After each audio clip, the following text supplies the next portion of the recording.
Sportscenter. Go, Liz, and it's Matty BT Scales. Is SportsCenter 2 words? If so, are they the best 2 words in sports? This Saturday, Game 7 between the Spurs and Thunder made it a pretty tough decision. Spurs in 7, well, that's 3, but hey, also works. They'll be facing the Knicks. Who better than Stephen A to tell us what to expect in the finals? SportsCenter starts right now. A new era has dawned. It's Wemby's West. The Spurs are going to the NBA Final. They certainly are. We needed all 7 of this best of 7 in the Western Conference. Thunder and Spurs has been a Hooper's delight. Sunday did not disappoint. Both squads came in dressed in all black, ready for a funeral. But one team would end up going home in this do-or-die matchup. Early first quarter, OKC down 4. Chet Holmgren. Floater does not go. That would end the Chet Holmgren portion of this here highlight. You ain't going to see a whole lot more of him other than him getting posterized. Speaking of, on the other end, Wemby all over Chet Holmgren. This is how you get things going if you are the Spurs. Wemby puts him on a poster. San Antonio goes up 6 with that bucket. We are just getting started halfway through the first. Stephon Castle is going to help his man Devin Vassell out off the backboard. May have wanted to get that counted as an assist. We're not really going to actually delve into that. OKC this postseason, first time trailing at the end of the first quarter at home. We move to the second quarter where SGA took over. Off the handoff, hits the 3. Cuts it down to a 8-point game a little later. Working in the mid-range, splitting the defenders. Straight to the rack he goes to flush that home. It's a 6-point lead for the Spurs. Under 4 minutes left in the half, SGA with the jumper. It's a 2-point game, and a few minutes later, he's dropping dimes. Lou Dort topside 3 is cash. We're tied at 49. Next OKC possession, Jalen Williams, the bucket, and their very first lead of the game for OKC. SGA in the second quarter scored or assisted on 18 of the Thunder's 28 points. Thunder up 2 there. 10 seconds left, though. It's Wemby with an unbelievable fadeaway. The big fella has the Spurs up 3 at the break, and they are 8-0 when leading at halftime this postseason. Third quarter action. SGA getting downhill, but denied by Wemby. The alien was working, but SGA was working harder at this point. He gets that one to go. OKC within 3 halfway through the third. Julian Champagnie wide open and cash. He had 20 points, was 6 of 10 from 3, and the Spurs are up 8 there. Few possessions later, Wemby on the wing, a 3 of his own. Becomes the first player in NBA history with 15 threes and 15 blocks in a playoff series. This is the Western Conference Finals. You are getting the guys to show up that you absolutely need to, including Jalen Williams with that 3. OKC down 3 going into the fourth quarter, and in that final frame of regulation, we had more haymakers to chart. This felt like a dagger in the moment. Wemby styling on Jalen Williams and hitting the 3, but Wemby fouls. Isaiah Hartenstein here would have to head to the bench after picking up his 5th foul, so halfway through the fourth quarter, who are you going to lean on? The other half of French Vanilla. Luke Cornett with the block, and on the other end, Castle makes it a 4-point swing. Cornett talked about that block post game. He has some thoughts. We're going to share them with you. In any case, a few minutes later, Harper hitting the triple. Spurs up 12, but OKC would try to battle back. Cason Wallace, 3 of his own to bring him within 6. And still at that margin, under 20 seconds left. Wallace tries again. This one does not go. The Spurs take it to the other end of the court. Ain't no pleasantries being exchanged, baby. We flushing this one home.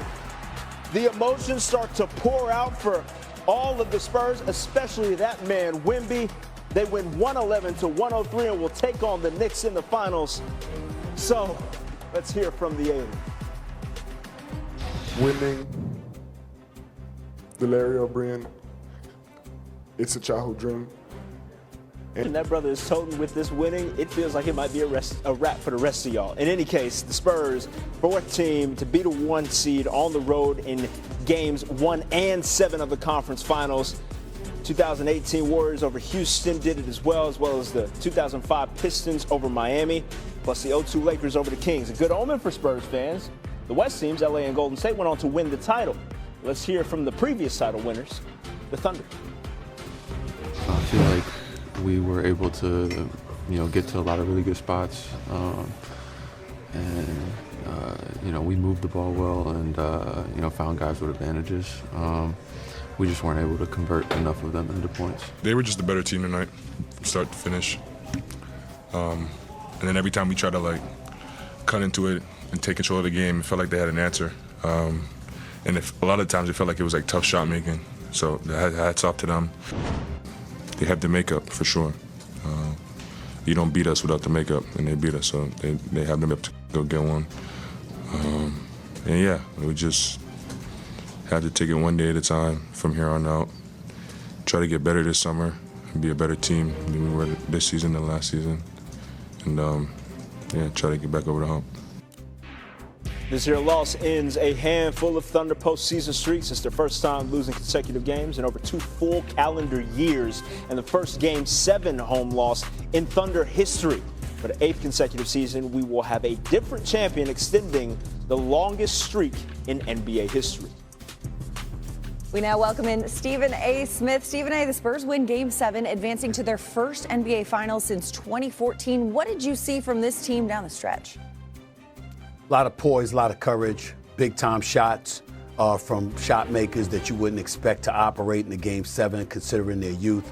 Wemby, big-time shots.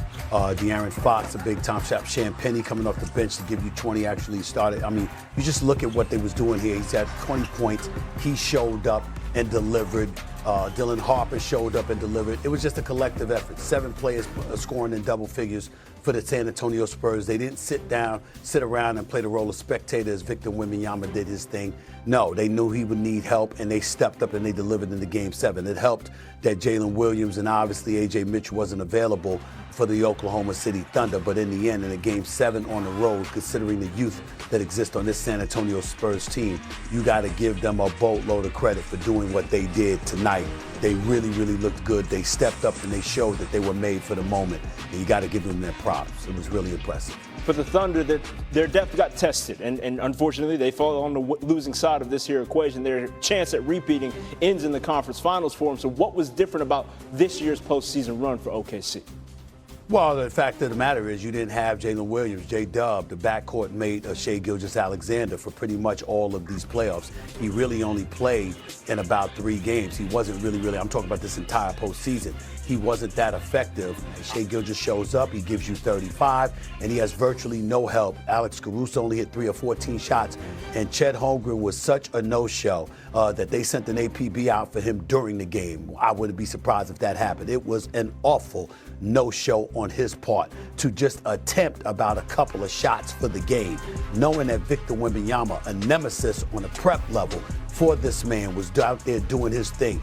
It is a real indictment against Chet Holmgren and the no-show that he was in tonight's game. And as a result, it wouldn't surprise me at all if the Oklahoma City Thunder, rife with picks from now through 2032. I believe it's like 13 first-round picks and 16 second-round picks they have as draft capital at their disposal. It wouldn't surprise me at all if they were looking in a different direction, looking to move Chet Holmgren to get somebody that can help offensively on that front line, because Victor Wembanyama is not going anywhere for the foreseeable future. He's going to be around a long time.